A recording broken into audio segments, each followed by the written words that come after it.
평범한 고부 갈등인 줄만 알았습니다. 하지만 며느리와 아들은 제 모든 것을 빼앗으려 저를 법적으로 판단 능력 없는 노인으로 만들려 했습니다.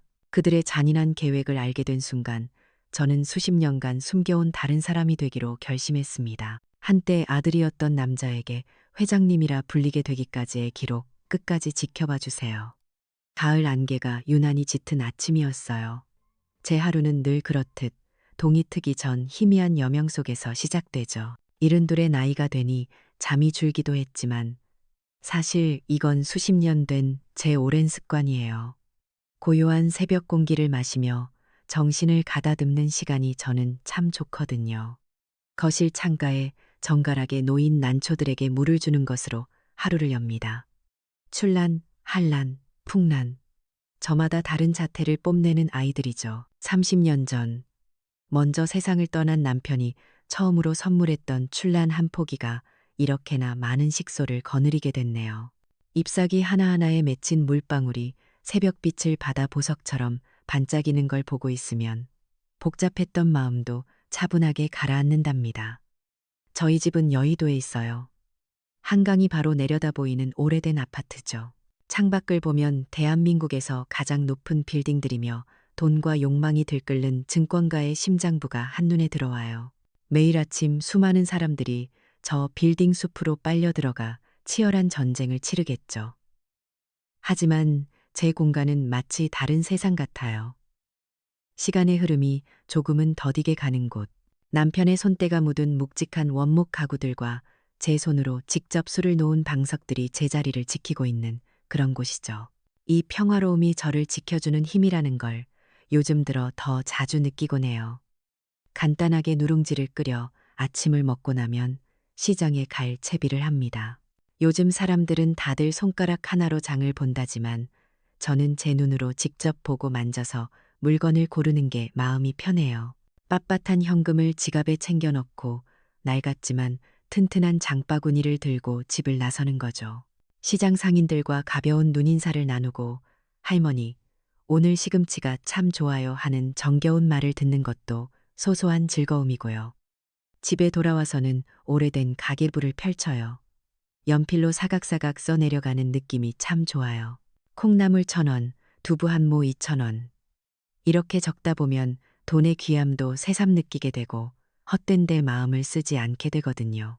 남들은 저를 보고 답답하다고 세상 물정 모른다고 할지도 모르겠네요. 아니나 다를까 오후가 되자 강남에 사는 아들 민준이에게서 영상 통화가 걸려왔어요. 45살 대기업 임원으로 번듯하게 잘 자라준 아들이죠. 화면 가득 아들의 얼굴이 떠오르자마자 옆에서 며느리 수진이의 목소리가 끼어들었어요. 아들은 제 뒤에 놓인 낡은 자개장을 보더니 대뜸 타박을 시작했죠. 어머니, 아직도 결제를 현금으로 하세요? 제가 알려드린 간편결제 앱은 쓰시는 거예요? 그러다 금융사기 당하기 십상이라고요.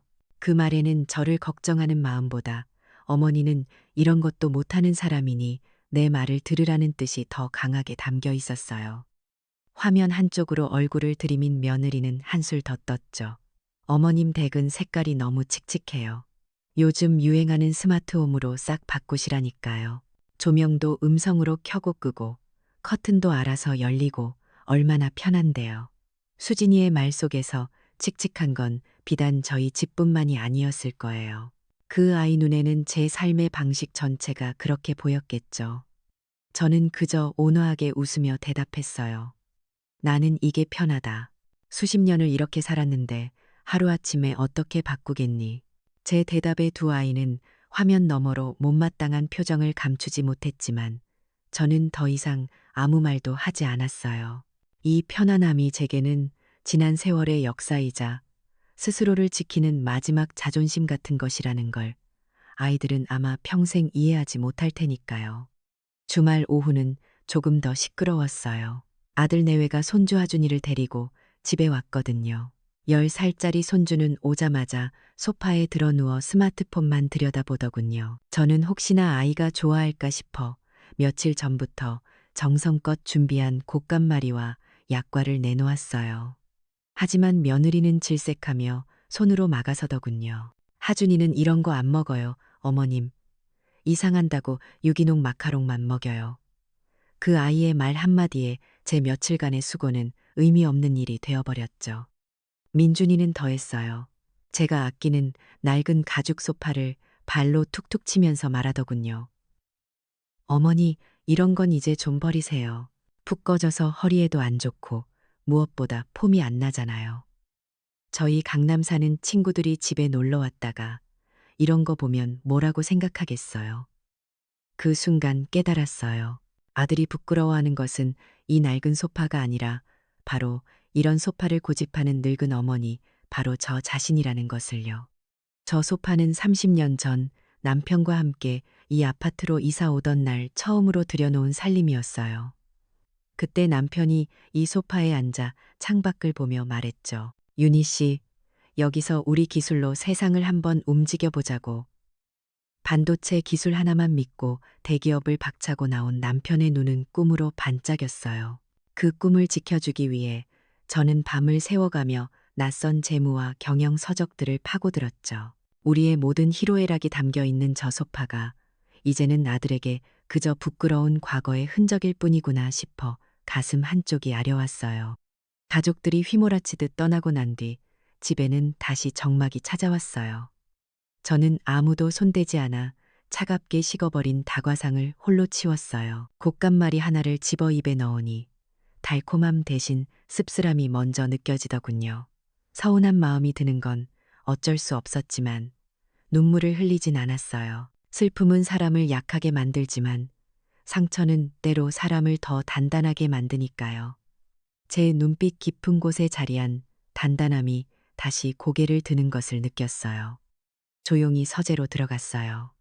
겉보기에는 평범한 주식책들과 낡은 고전들이 꽂혀 있는 평범한 공간이죠. 하지만 저는 묵직한 참나무 책상에 앉아 책들 사이에 위장된 작은 패널을 열었어요. 그러자 책상 한쪽이 스르르 열리며 숨겨져 있던 블룸버그 터미널이 모습을 드러냈죠. 전원을 켜자 칠흑 같던 화면에 녹색과 붉은색의 숫자들, 복잡한 그래프와 암호화된 메시지들이 폭포수처럼 쏟아지기 시작했어요.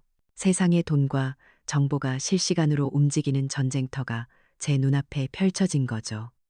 저는 키보드 위로 손을 옮겨 오늘의 일들이라는 제목의 개인 파일을 열었어요. 그리고 조금 전 아들과 며느리가 했던 말들을 감정 없이 객관적인 사실 그대로 타이핑하기 시작했어요. 간편결제 앱 사용 권유, 금융사기 가능성 언급, 스마트홈으로의 교체, 제한, 현재 주거 환경을 칙칙하다고 표현, 전통 다과 거부, 유기농 마카롱 선호, 소파 교체 요구, 타인 강남 친구들의 시선을 이유로 제시. 이것은 단순한 일기가 아니에요. 다가올 폭풍을 대비하기 위한 저만의 데이터 수집이자 관찰 기록이죠. 모든 말과 눈빛, 행동 하나하나가 의미 있는 데이터가 될 수 있거든요. 거대한 게임에서는 아주 작은 변수 하나가 승패를 가르기도 하니까요. 기록을 마친 저는 조용히 터미널에 전원을 껐어요. 창밖의 강물은 아무 일 없다는 듯 고요히 흐르고 있었죠. 하지만 저는 알아요.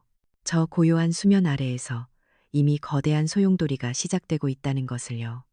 그날 이후 며칠 동안 아들 내외가 남기고 간 말의 파편들이 제 마음속을 헤집고 다녔어요. 칙칙하다, 폼이 안 난다, 구식이다. 그 단어들은 단순히 제 집이나 살림살이를 향한 것이 아니었죠. 그건 제 수십 년의 세월, 제 삶 자체를 향한 평가였어요. 밤에 잠자리에 누우면 문득 그런 생각이 들었어요. 내가 정말 시대에 뒤떨어진 쓸모없는 늙은이가 된 걸까? 평생을 가족을 위해 헌신하고 남편의 꿈을 지키기 위해 보이지 않는 곳에서 싸워왔는데 그 모든 것이 이제는 자식들에게 그저 부끄러운 과거일 뿐인가 싶어 억울한 마음이 치밀어 오르기도 했죠. 오랜 친구인 박 여사와 통화를 했어요. 대학에서 평생 학생들을 가르치다 은퇴한 저와는 또 다른 방식으로 세상을 치열하게 살아온 친구죠. 제 넋두리를 한참 듣고 있던 친구가 나지막이 말하더군요. 윤희야, 요즘 자식들 다 제 앞가림하기 바쁘다고는 하지만 자네 아들 내외는 선을 넘는 것 같네. 정신 똑바로 차려야 해. 친구의 위로에도 가라앉지 않는 마음의 소용돌이는 어쩌면 다가올 폭풍의 전조였는지도 모르겠어요. 그 불안한 예감은 생각보다 빨리 현실이 되었답니다. 그날 오후 민준이에게서 전화가 걸려왔어요. 평소와 달리 유난히 다정한 목소리였죠. 어머니, 식사는 하셨어요? 건강은 괜찮으시고요? 안부를 묻는 목소리 뒤에 숨겨진 본심이 무엇일지 저는 잠자코 기다렸어요. 아니나 다를까 아들은 최근 뉴스에 나왔다는 노인 대상 보이스피싱 사기 기사를 길게 늘어놓기 시작했어요. 수법이 얼마나 교묘한지 피해액이 얼마나 큰지 마치 경제강이라도 하듯 말이죠. 한참을 떠들던 아들이 마침내 본론을 꺼냈어요. 어머니, 제가 다 걱정이 돼서 그러는 거예요.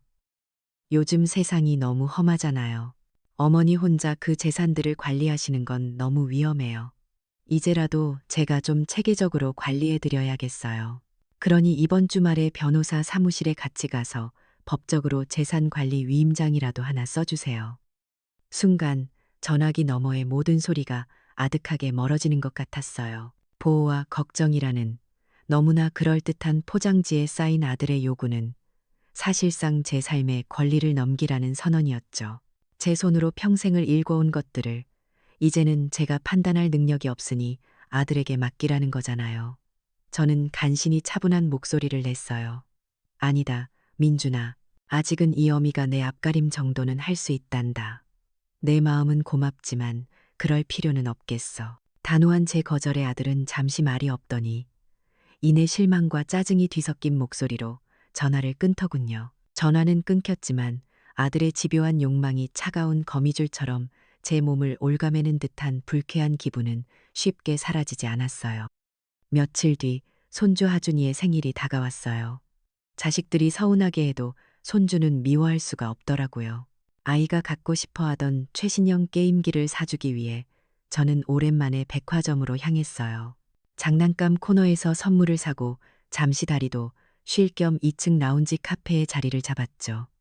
향긋한 커피를 마시며 창밖을 보고 있는데 익숙한 목소리가 들려왔어요. 고개를 돌리니 저 멀리 구석진 자리에 아들 민준이와 며느리 수진이가 변호사로 보이는 말끔한 차림의 남자와 마주 앉아 심각하게 이야기를 나누고 있었어요. 저를 보지 못했는지 그들은 주변을 의식하지 않고 대화를 이어갔죠. 호기심 때문은 아니었어요. 그저 그들의 모습에서 느껴지는 불길한 기운에 저도 모르게 귀를 기울이게 된 거죠.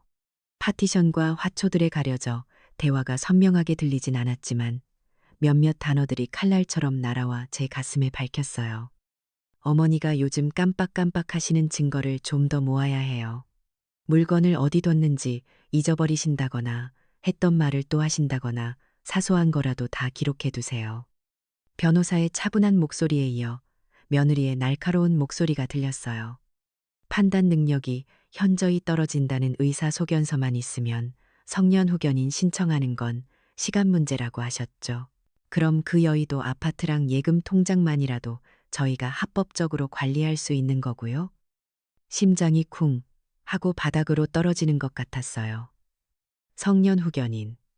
그 단어가 가진 무시무시한 의미를 저는 알고 있었어요. 한 사람을 법적으로 판단 능력이 없는 사람으로 만들어 그의 모든 권리를 다른 사람이 대신 행사하게 만드는 제도. 그들은 단순히 제 재산을 탐내는 수준이 아니었어요.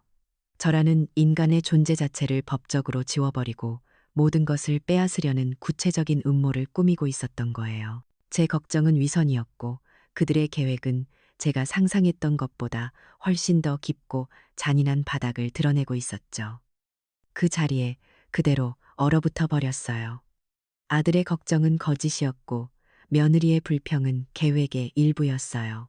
모든 것이 저를 옥죄기 위해 치밀하게 짜인 각본이었던 거죠. 배신감에 온몸의 피가 차갑게 식는 것 같았어요. 어린 시절 민준이가 고열로 사경을 헤맬 때가 있었어요. 저는 며칠 밤낮을 꼬박 세우며 아이를 품에 안고 기도했죠. 제 목숨이라도 바칠 테니 제발 이 아이만은 살려달라고요.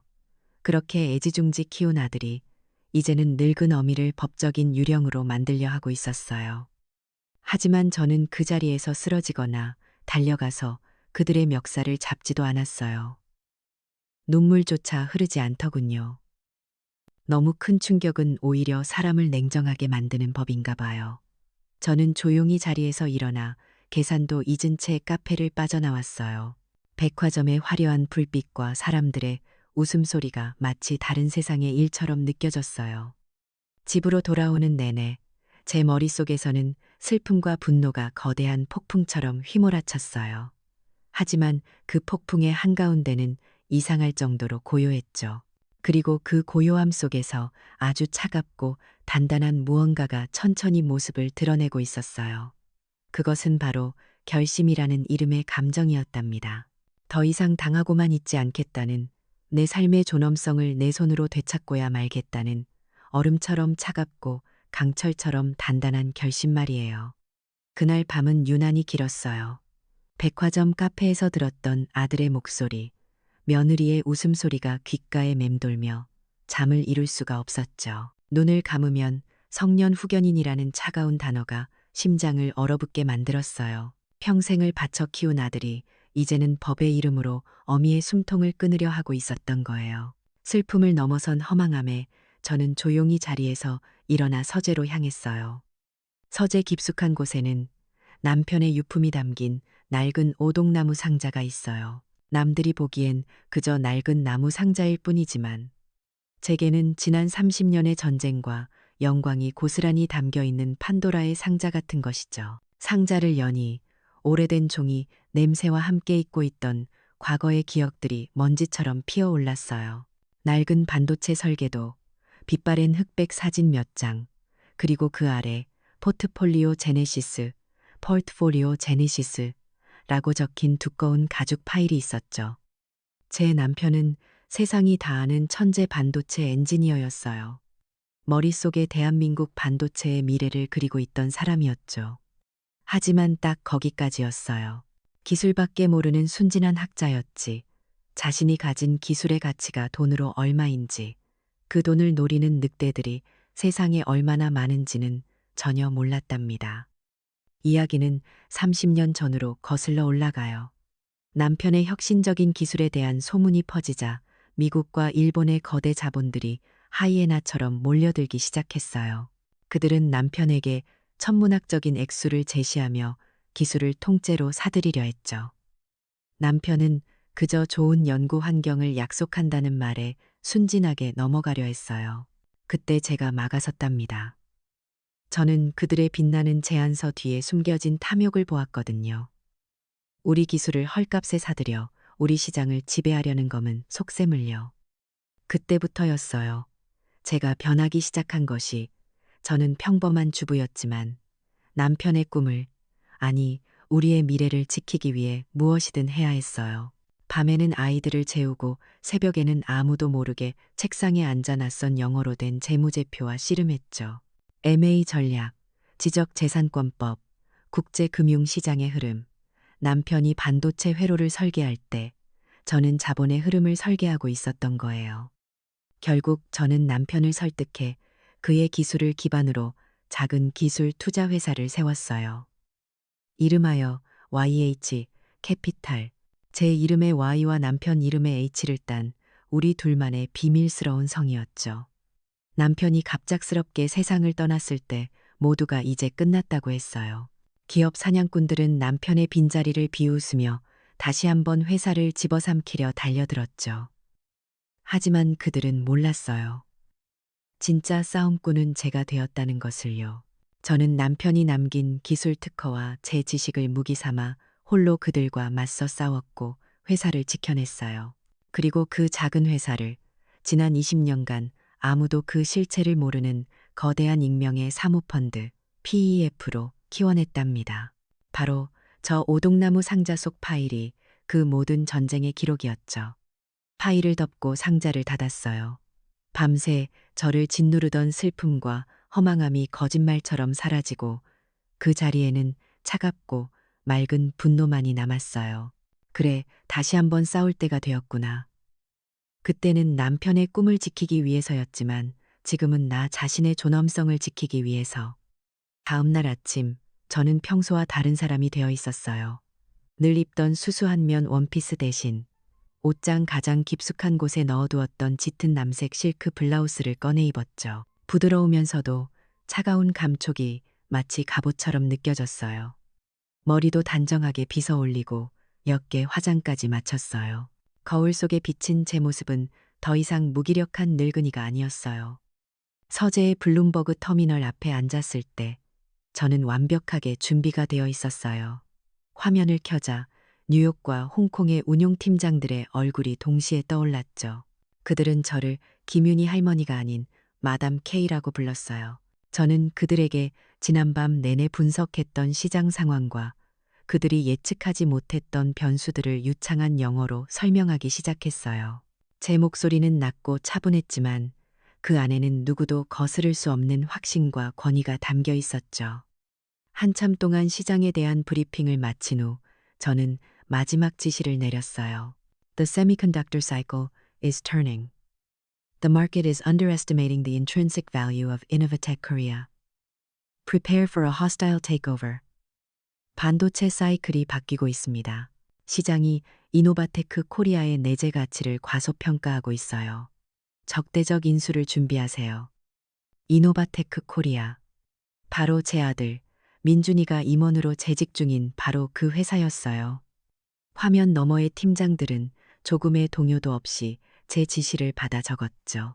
그들에게 저는 감정에 휘둘리는 어머니가 아니라 3조 원 규모의 거대한 자금을 움직이는 냉철한 지휘관일 뿐이니까요. 제 진짜 정체는 구식 노인이 아니라 지난 20년간 월스트리트에서 유령이라 불리며 전설로 통했던 익명의 투자자 마담 K. 이것이 바로 저의 숨겨진 힘이자 아들이 까맣게 모르고 있는 진실의 전부였어요. 화상회의를 마치고 저는 곧바로 개인 법률팀에게 연락했어요. 얼마 지나지 않아 국내 최대 로펌의 대표 변호사와 그의 팀원들이 제 여의도 아파트로 들어섰죠. 저는 그들에게 지난 며칠간 아들 내외의 음모를 몰래 녹음했던 파일과 그들의 대화가 기록된 문서를 건넸어요. 변호사는 내용을 확인하더니 굳은 표정으로 저를 바라보았죠. 저는 2가지를 지시했어요. 첫째, 지금 이 시간부로 나의 모든 자산에 대한 완벽한 법적 방어막을 구축할 것. 그 어떤 법적 공격에도 흠집 하나 나지 않을 강철 같은 방패를 만들라고 했죠. 둘째, 이노바테크 코리아에 대한 적대적 M&A 계획의 모든 법률적 검토를 시작하고 가장 빠르고 확실한 시나리오를 보고할 것. 제 눈빛에는 더 이상 슬픔이나 망설임이 없었어요. 수십 년간 피비린내 나는 금융시장에서 살아남으며 다져온 전략가의 냉철함과 결단력만이 남아 있었죠.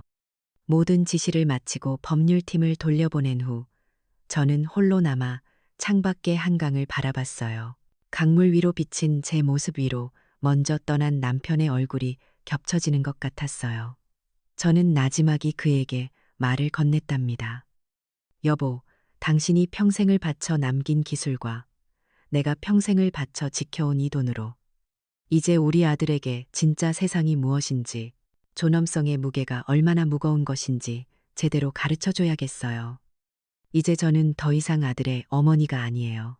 이 거대한 복수극의 판을 짜고 모든 말을 움직이는 설계자로서 제 정체성을 완벽하게 되찾은 거죠. 강철 같은 날개를 편 나비의 날갯짓이 이제 막 시작되고 있었어요. 결심이 서자 제 세상은 다시금 치열한 전쟁터가 되었어요. 하지만 이번 전쟁터는 밖이 아닌 오롯이 제 서재 안에서 펼쳐졌죠. 낮에는 평범한 노인으로 시장을 보고 이웃과 차를 마셨지만 해가 지고 세상이 잠들면 저는 다시 마담 K가 되어 제국의 지휘관으로 돌아왔어요. 제 서재의 블룸버그 터미널은 24시간 잠들지 않았어요. 화면 가득 아들의 회사, 이노바테크 코리아의 모든 것이 데이터가 되어 춤을 추고 있었죠. 재무 상태, 주요 주주들의 성향과 지분 구조, 이사회의 역학관계, 심지어는 노동조합의 움직임까지. 저는 그 숫자들 속에서 회사의 약한 고리를 찾고 있었어요. 제게 돈은 충분했지만 저는 단순히 돈의 힘으로 회사를 찍어 누르고 싶지는 않았거든요. 그건 아들 민준이가 세상을 보는 방식이지 제 방식이 아니었어요. 저는 명분 있는 전쟁을 원했어요. 아들의 무능함과 회사의 부실한 경영을 만천하에 드러내고 이사들과 주주들 스스로가 저를 구원자로 받아들이게 만드는 것. 그것이야말로 진정한 승리라고 생각했죠. 며칠 밤낮의 분석 끝에 저는 마침내 아킬레스건을 찾아냈어요. 민준이가 주도한 신규 사업이 겉보기엔 화려했지만 실상은 밑빠진 독처럼 회사의 자금을 축내고 있었던 거죠. 저는 그 부분을 파고들기로 했어요. 제 전략은 돈의 힘과 여론전, 그리고 고도의 심리전을 결합한 한 편의 예술 작품이 되어야만 했어요. 전략의 윤곽이 잡히자 저는 수십 년간 잠들어 있던 제 인적 네트워크를 깨우기 시작했어요. 전화기 너머의 목소리들은 이제는 대한민국을 움직이는 거물이 되어 있었지만 제 앞에서는 여전히 깍듯한 후배이자 존경심을 표하는 동료였죠. 첫 번째 전화는 남편의 오랜 동료이자 이제는 IT 업계에 존경받는 원로가 된 최 회장에게 걸었어요. 저는 그저 오랜만에 안부를 묻는 척 요즘 눈여겨보는 회사라며 이노바테크 코리아의 기술력에 대해 슬쩍 떠보았죠. 최 회장은 단번에 제 의도를 눈치챘지만 굳이 묻지 않고 명쾌한 분석을 내놓았어요. 겉은 번지르르 하지만 핵심 기술은 몇 년째 정체되어 있고 특히 민준이가 추진하는 사업은 실체가 없는 거품에 가깝다고요. 그의 말은 제 분석에 확신을 더해 주었죠. 두 번째 전화는 대학 시절 아꼈던 후배에게 걸었어요. 지금은 정부 부처의 높은 자리에 앉아 있는 친구였죠. 그에게는 대한민국 반도체 산업의 미래를 위해 조언을 구한다며 MA 관련 정책에 변화가 있을지를 물었어요. 그 역시 제게 필요한 정보들을 군더더기 없이 알려주었죠. 제 전화 한 통에 보이지 않는 곳에서 거대한 톱니바퀴들이 맞물려 돌아가기 시작하는 것을 느꼈어요. 이것이 제가 수십 년간 쌓아온 신뢰의 힘이었죠. 돈만으로는 결코 살 수 없는 것. 아들은 결코 이해하지 못할 세상이었어요. 모든 계획이 순조롭게 진행되던 어느 날이었어요. 복수의 마지막 퍼즐 조각을 맞춰가던 제게 가장 예상치 못한 장애물이 나타났죠.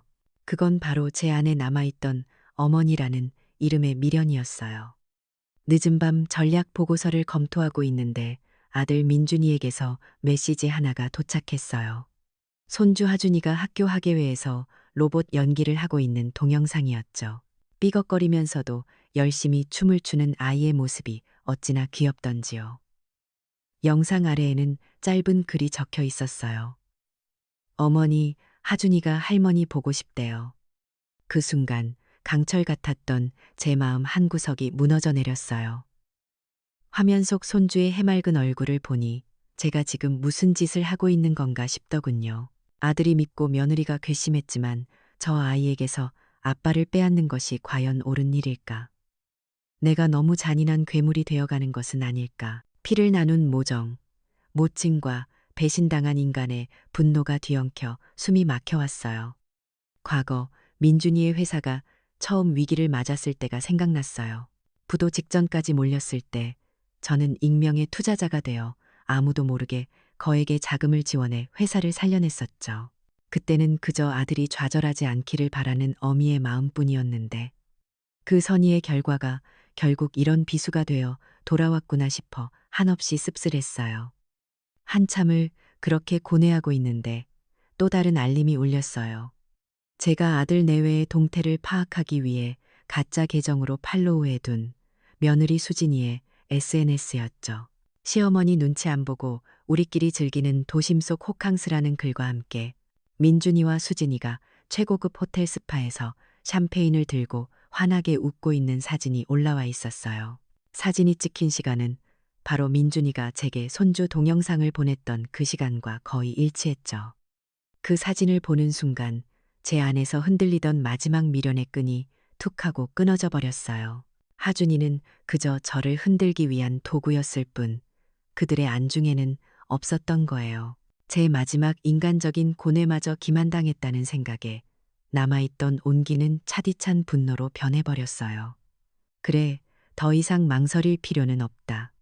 때이 전날 밤, 모든 준비는 끝났어요. 법률팀은 모든 법적 서류 준비를 마쳤고 뉴욕과 홍콩의 운용팀은 자금 집행을 위한 모든 준비를 완료했다는 최종 보고를 보내왔죠. 폭풍 전야의 고요함이 서재를 가득 채웠어요. 저는 자리에서 일어나 남편의 사진이 담긴 액자를 조용히 닦았어요. 사진 속 그는 여전히 인자한 미소로 저를 바라보고 있었죠. 저는 나지막이 그에게 속삭였어요. 여보, 드디어 내일이면 이 지긋지긋한 싸움도 끝이 나요. 당신이 평생을 바쳐 기술을 지켜냈듯이 이제는 나도 내 모든 것을 걸고 나 자신을 그리고 당신이 남긴 모든 것을 지켜내겠어요. 제 목소리는 더 이상 흔들리지 않았어요. 그 안에는 모든 것을 건자의 비장함만이 남아 있었죠. 창밖은 칠흑같이 어두웠지만 저는 알고 있었어요. 아주 긴 밤이 지나면 반드시 새벽이 온다는 것을. 그리고 그 새벽은 심판의 시간이 될 것이라는 것을요. 심판의 날 아침이 밝았어요. 저는 그 어느 때보다 일찍 일어나 밤새 하얗게 서리가 내린 창밖을 내다보았죠. 세상은 고요했지만 제 안에서는 거대한 폭풍이 마지막 숨을 고르고 있었어요. 오늘은 더 이상 수수한 면 원피스를 입지 않았습니다. 옷장 가장 깊은 곳, 남편이 살아있을 때 맞춰주었던 짙은 회색의 실크 정장을 꺼내 입었죠. 제 몸에 꼭 맞게 재단된 옷은 갑옷처럼 단단했고 목에는 작은 진주 목걸이를 걸어 차가움을 더했어요. 거울 앞에 선 제 모습은 지난 세월의 흔적이 새겨진 늙은 할머니였지만 눈빛만은 서슬퍼런 칼날처럼 빛나고 있었어요. 오늘은 김윤희가 아닌 마담 K로 살아야 하는 날이니까요. 제 법률팀이 보낸 차에 오르기 전 저는 서재의 터미널을 통해 이노바테크 코리아의 긴급 이사회 회의실 상황을 실시간으로 보고받고 있었어요. 화면 속에서 제 아들 민준이는 자신감에 찬 얼굴로 이사들 앞에 서 있었죠. 최근 익명의 펀드가 시도했던 적대적 M&A 시도를 자신이 얼마나 영리하게 막아냈는지, 회사의 가치를 어떻게 지켜냈는지에 대해 열변을 토하고 있더군요. 이사들은 감탄과 칭찬을 보내고 있었어요. 아, 어리석은 내 아들. 자기가 막아냈다고 믿는 그 공격은 진짜 폭풍을 숨기기 위한 작은 연막에 불과했다는 것을 꿈에도 모르고 있었겠죠. 완벽한 무대였어요. 교만에 가득 찬 주인공이 가장 높은 곳에 올라섰을 때 가장 절망적인 나락으로 떨어뜨릴 수 있는 법이니까요. 회의가 절정에 달했을 무렵 저는 제 법률팀과 함께 회의실의 육중한 문을 열고 들어섰습니다. 모든 시선이 제게로 향했죠. 화려한 샹들리의 불빛 아래 낯선 늙은 여인의 등장은 모든 소음을 순식간에 집어삼켰어요. 가장 먼저 정신을 차린 것은 민준이었어요. 아들의 얼굴은 경악과 분노 그리고 수치심으로 붉게 물들었죠. 감히 어머니가 자신의 가장 중요한 무대에 난입했다는 사실을 견딜 수 없었을 거예요. 아들은 이성을 잃고 고함을 질렀어요. 어머니가 여길 왜 들어와요? 정신이 어떻게 되신 거 아니에요? 여봐요. 경비. 경비 불러서 이 노인네. 당장 끌어내. 이사들은 어리둥절한 표정으로 저와 민준이를 번갈아 쳐다봤어요. 그들의 눈에는 동정심과 약간의 조소가 섞여 있었죠. 유명한 김민준 전무의 침에 걸린 노모가 회의장에 난입했구나. 모두가 그렇게 생각했을 거예요. 민준이가 원했던 대로 저는 그 순간 대한민국에서 가장 중요하고 권위 있는 사람들 앞에서 아들의 체면을 깎아먹는 볼품없고 초라한 늙은이에 불과했어요. 완벽하게 준비된 조롱과 멸시의 무대 위에서 저는 조용히 미소 지었답니다. 저는 아들의 광기 어린 소란을 얼음처럼 차가운 눈빛으로 제압하고 회의 테이블의 가장 상석으로 천천히 걸어갔어요. 제 뒤를 따르던 대표 변호사가 이사들 각자의 앞에 두툼한 서류 뭉치를 하나씩 놓았죠. 웅성거리던 이사들이 서류의 첫 장을 넘기는 순간 회의실의 공기는 칼로 베인 듯 날카롭게 갈라졌어요. 저는 회의실의 정적을 깨고 낮지만 모두의 뼛속까지 파고드는 목소리로 입을 열었어요. 지금 이 시간부로 본인 김윤희가 이끄는 YH 캐피탈이 이노바테크 코리아의 지분 51%를 장내 매수를 통해 확보, 최대주주의 지위를 갖게 되었음을 공식적으로 공표합니다. 장내는 물을 끼얹은 듯 조용해졌어요. YH 캐피탈. 지난 20년간 월스트리트에서조차 그 실체를 아는 이가 거의 없어 유령이라 불리던 전설적인 사모펀드의 이름이었죠. 이사들의 얼굴이 하얗게 굳어갔어요. 하지만 가장 극적인 변화는 민준이의 얼굴에 나타났죠. 아들의 눈이 믿을 수 없다는 듯 절망적으로 흔들렸어요. YH, 윤희와 남편의 이니셜. 그제야 아들은 깨달았을 거예요. 자신의 눈앞에 서 있는 사람이 자신이 평생을 무시하고 경멸했던 무능한 늙은 어머니가 아니라 자신의 목줄을 쥔 막강한 회사의 오너였다는 사실을요. 세상에서 가장 안전하다고 믿었던 어머니라는 존재가 가장 무서운 적이 되어 돌아온 순간이었죠. 저는 의장이 앉아있던 자리에 천천히 다가가 앉았어요. 제 작은 몸짓 하나에 모든 이사들이 숨을 죽이는 것이 느껴졌죠. 저는 새로운 의장으로서 회의를 속개한다고 선언했어요. 그리고 첫 번째 안건을 상정했죠. 첫 번째 안건입니다. 현 경영진의 심각한 도덕적 해이와 회사의 자산을 무분별하게 탕진한 경영 능력 부실의 책임을 물어 전무이사 김민준 씨를 이 자리에서 즉각 해임할 것을 동의에 붙입니다. 제 말이 떨어지자마자 변호인단은 민준이가 추진했던 신규 사업의 막대한 손실 내역과 법인카드 유용 내역이 담긴 보고서를 스크린에 띄웠어요. 모든 것이 제가 밤새워 준비한 시나리오였죠. 모든 것을 잃었다는 것을 깨달은 민준이가 무너져 내렸어요. 아들은 제게 다가와 바닥에 무릎을 꿇고 애원하기 시작했죠. 어머니, 제가 잘못했어요. 제발, 제발 한 번만 용서해 주세요. 어머니. 그 처절한 모습에 잠시, 아주 잠시 민준이가 어릴 적 열병을 앓던 밤이 떠올랐어요. 어머니, 저 이제 성공해서 효도할게요. 라며 처음 회사에 합격했을 때 기뻐하던 아들의 얼굴도 스쳐 지나갔죠. 하지만 그 약속들이 어떻게 배신으로 돌아왔는지 저는 너무나 똑똑히 기억하고 있었어요. 저는 차갑게 아들을 내려다보며 말했어요. 공과 사는 구분해야지. 그리고 이사회에서는 나를 회장님이라고 부르게. 그 한마디는 사형 선고였어요. 어머니를 어머니라 부를 수 없는 아들. 한국 사회에서 직위와 체면을 목숨처럼 여기던 아들에게 그것은 죽음보다 더한 굴욕이었을 거예요.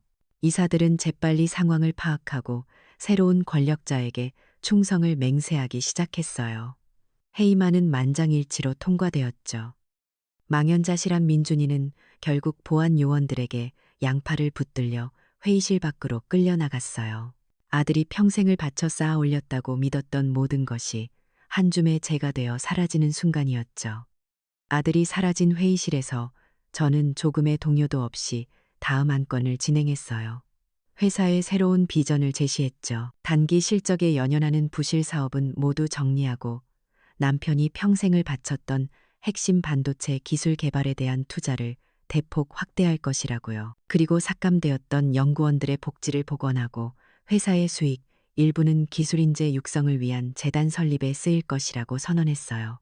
제 복수는 파괴가 아니었어요. 썩은 것을 도려내고 더 건강하고 단단한 것을 세우기 위한 창조적 파괴였죠.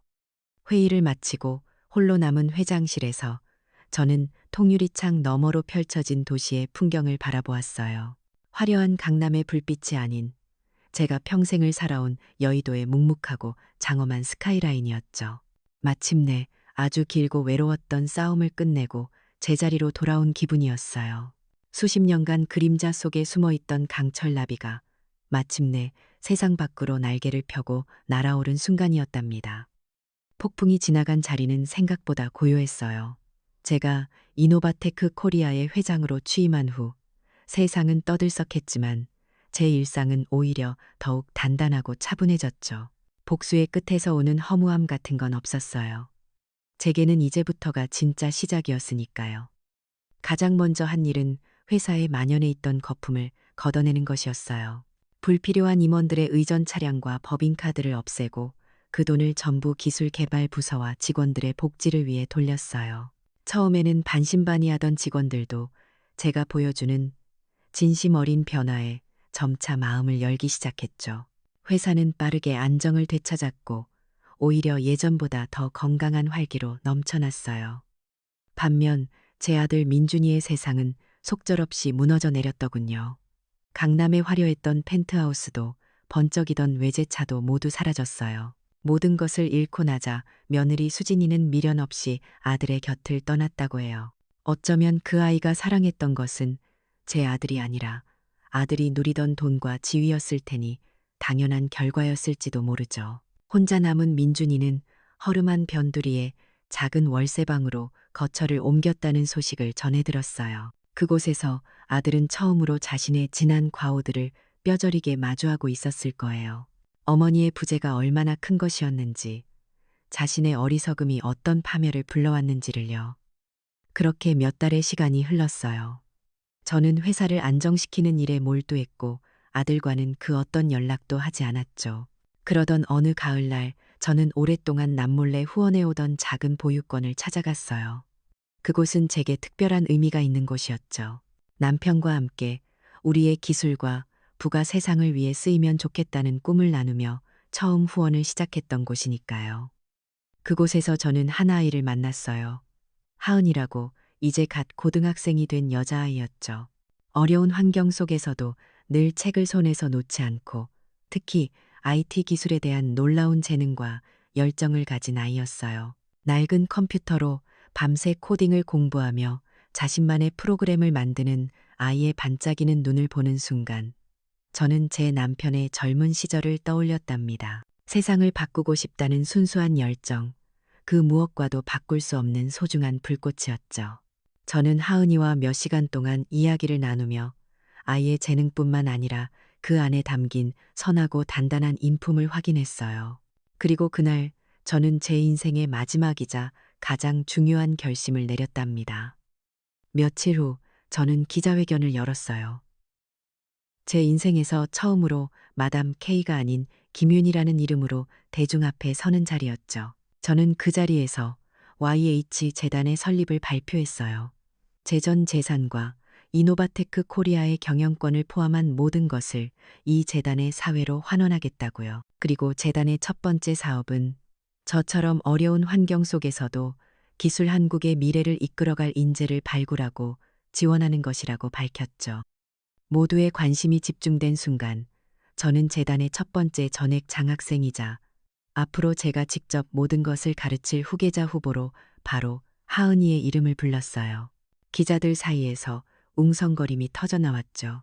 피 한 방울 섞이지 않은 이름도 없는 보육원의 소녀에게 대한민국을 움직이는 거대 자본과 기술의 유산을 물려주겠다는 제 결정은 세상이 보기엔 파격적이었을 거예요. 하지만 제게는 너무나 당연한 선택이었어요. 진정한 유산은 혈연으로 대물림하는 재산이 아니라 가치와 철학을 이어가는 정신에 있는 것이니까요. 아들이 그토록 집착했던 혈연 계승의 낡은 고리를 제 손으로 직접 끊어낸 순간이었죠. 이 소식은 TV 뉴스를 통해 전국으로 퍼져나갔어요. 어느 허름한 식당 구석에서 땀에 전 작업복 차림의 민준이도 그 뉴스를 봤다고 해요. 낯선 소녀의 이름이 어머니의 입에서 후계자라는 단어와 함께 흘러나왔을 때 아들은 마지막 남았던 기대마저 산산조각 나는 것을 느꼈겠죠. 하지만 그 절망의 끝에서 아들은 비로소 제 깊은 뜻을 어렴풋이 깨닫기 시작했다고 해요. 어머니의 복수는 아들의 파멸이 목적이 아니었다는 것을, 더 큰 가치를 위한 가르침이었다는 것을요. 그날 이후 민준이는 모든 것을 내려놓고 한 물류센터에서 육체 노동을 시작했어요. 새벽부터 밤늦게까지 땀 흘려 짐을 나르고 정직한 노동의 대가로 돈을 벌기 시작했죠. 저는 어느 날 아무도 모르게 멀리서 아들이 일하는 모습을 지켜보았어요. 동료들과 함께 컵라면으로 끼니를 때우며 소박하게 웃는 아들의 얼굴은 제가 수십 년간 한 번도 보지 못했던 모습이었어요. 저는 아들을 용서하지는 않았어요. 하지만 아들이 스스로의 힘으로 다시 일어설 기회마저 빼앗고 싶지는 않았답니다. 그것이 어미로서 제가 해줄 수 있는 마지막 짐이었을지도 모르겠네요. 다시 제 여의도 아파트 서재예요. 이제 제 옆에는 더 이상 저 혼자가 아니랍니다. 제 맞은편에는 하은이가 앉아 초롱초롱한 눈으로 블룸버그 터미널의 복잡한 데이터를 배우고 있어요. 저는 아이에게 제 모든 지식과 경험, 그리고 철학을 아낌없이 나눠주고 있죠. 하은아, 기억하렴. 세상에서 가장 중요한 투자는 기술이나 돈에 하는 게 아니란다. 바로 사람에게 하는 거란다. 제 말에 아이는 고개를 끄덕이며 환하게 웃었어요. 그 미소를 보니 제 마음에도 오랜만에 평온함과 희망이 가득 차오르는 것이 느껴졌어요. 복수의 끝에서 오는 허무함이 아닌 새로운 시작을 앞둔 자의 따뜻한 충만함이었죠. 남편과 함께 꿈꾸었던 세상, 우리의 기술과 부가 다음 세대를 위한 다리가 되어주는 세상. 아주 길고 외로웠던 싸움의 끝에서 저는 마침내 그 꿈을 이룬 것 같아요. 이제는 정말 괜찮습니다. 진정한 체면은 강남의 화려함이 아닌 묵묵히 쌓아 올린 내면의 가치에서 비롯되는 법이죠. 존중 없는 관계는 결국 무너지고 배은망덕의 끝에는 반드시 대가가 따르는 법이에요. 하지만 가장 위대한 승리는 파괴가 아닌 더 나은 미래를 세우는 지혜로운 선택에 있답니다. 진정한 유산은 피가 아닌 마음으로 이어지는 것이니까요.